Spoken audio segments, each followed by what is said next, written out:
ሰላም አለይኩም ቤተሰብ እንዴት ናችሁ? ሰላም ናችሁ? እህታችን ወላሂ እንዴት እንዳሳዘነችኝ። ገና ልጅ ናት፣ የጡት ካንሰር ተጠቂ ናት። እዚሁ አረብ ሀገር ነው ያለችው። አረብ ሀገር ያለን እህቶች ዝጋ ብዙ ጊዜ እኛም አንማርም። እኛ ረጅ የለንም፣ እኛ ረጅ ነን እንጂ እኛ ስንታመም ስንያዝ የሚረዳን የለም። ቤተክርስቲያን መዋጮ ላይ ምስጊድ መዋጮ ላይ አንደኛ ናት። አረብ ሀገር ያለች ልጅ አንደኛ ናት። ሰው ሲፈናቀል አንደኛ ናት። አርቲስቶች ቢታመሙ በቃ በሁሉም መዋጮ ላይ አንደኛ ናት። አንደኛ ነው የምላችሁ። እሷ ስትታመም ግን ወላሂ እንኳን ታመሽ የሆነ እንኳን ደርሶብሽ ማለት ድምፅ ለመሆን እንኳን ፎቶሽን ለጥፈው ድምፅ አይሆኑም።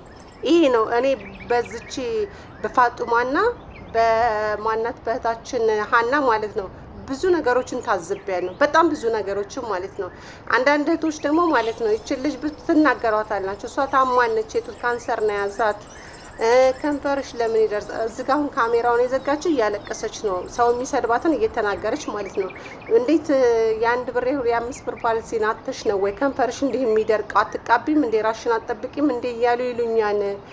ለስንቱ ላስረዳ? እኔ ካንሰር በሽተኛ ነኝ ከውስጤ ወይም ደግሞ ካንሰሩ ከሳምባዬ ጋር የተያያዘ ነው ምናምን እንደዛ እያለች እያስረዳች ነበረና አንዳንዴ ታማሚም ሆኑ ጤነኛም ሆኑ የሰው ልጅ ለምንድን ነው የምንናገረው? ምን አገባን?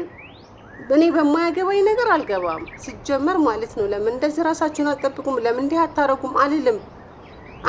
ያ ሰው ስንት ነገር አለበት፣ ስንት ችግር አለበት፣ ስንት እንዴ የውስጥ ህመም አለበት። ካንሰር ብቻ ነው እንዴ? ለምንድን ነው የሰው ልጅ በየኮሜንቱ እየሄዳችሁ የሰው ልጅ በቃ እኔ እንጃ አላውቅም። እኔ እሷን ይስጣችሁ አይደለም፣ በጣም ክፉ በሽታ ነው፣ ጉፋን አይደለም እቺ ልጅ የያዛት። ኧረ አላህን ፍሩ በእናታችሁ፣ ኧረ ፈጣሪያችሁን ፍሩ። ወላሂ እንዴት እንዳስለቅሳችኋት እና ወላሂ አረብ ሀገር ያሉት እኔ የሆነች ልጅ አይታችሁ ከሆነ ማለት ነው ከዛሬ ስንት ዓመት በፊት የኩላሊት በሽተኛ ታማ ህመም እንትን ብላት ማለት ነው ቤቷን ሁሉ ሸጣ፣ እዛ አረብ ሀገር የኖረች ናት። ሄዳ ወደ ሀገር ጡቷ እንትማማን ነው ቤቷን ሁሉ ሸጣ ለሕክምና እንኳን አልበቃትም። ለሕክምና ማለት ነው እየተንከራተተች ነው ያለችው፣ እየለመነች ነው አሁን ደሟን የምታሳጥበው። ይቺ ልጅ ኩላሊት የሚለግሳት ሰው አግኝታ ነበር፣ ግን ብር ሚዲያ ላይ አንድም ብር አልተሰበሰበላትም። አንድም ብር ትወጣለች፣ ትናገራለች። ማንም ነይ እስቲ ቤቴ ልክፈትልሽ፣ እስቲ ነይ እርዳታ ይሰብሰብልሽ ያላት ሰው የለም። አንዳንዴ ለምንድን ነው ትምህርት ማንወስደው? አሁን ይቺ ልጅ ምንድን ነው ያለችው? ሀቢባ ቤት ግቢና እርዳታ ይሰብሰብልሽ ስትባል እናንተ ብቻ ዱዓና ጸሎት አድርጉልኝ በቃ አላህ ይማርሽ ብላችሁ ብላ ነው ያለችው። በጣም ያሳዘነችኝ ወላሂ ነው የምላችሁ።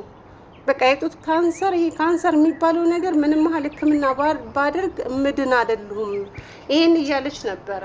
እና ከምንድን ነው የመጣው ምናምን ሲሎት እኔ ዶክተሮቹ ይሄ ከኤሽኤል ላይ የምትገዙ ጡት መያዣ በተለይ ስፖንጅ ያለው ጡት መያዣ ለካንሰር ያጋልጣልና እባካችሁን እሱን አትጠቀሙ እያለች ነበረ። ጥንቃቄ አድርጉ እህቶቼ። እንዲሁም ደግሞ ኬሚካል ነገር ይሄ ዲቶል፣ ክሎሮክስ ምናምን እንደባልቃችሁ የምትጠቀሙ ልጆች ጥሩ አይደለም።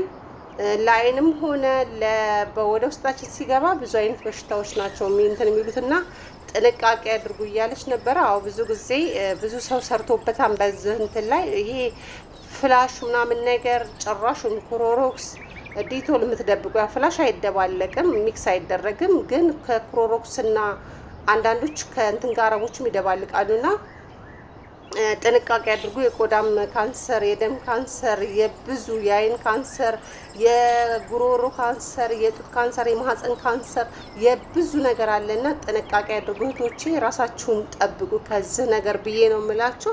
ይህች እህታችን ደግሞ ከአረፋ በኋላ ወደ ሀገር ገባን። አረፋን ብቻ ያው እንግዲህ ሰው ቤት ናት እየሰራች ነው ያለችው፣ ራሷን እያስታመመች ነው።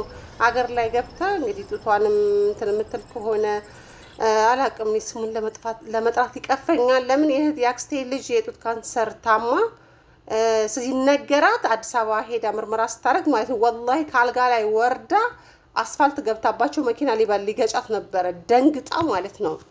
በዚህ ሁኔታ ላይ ነው እንደምንም ተለምና ጡቷ የተቆረጠው ማለት ነው። እህቶቼ ጥንቃቄ አድርጉ።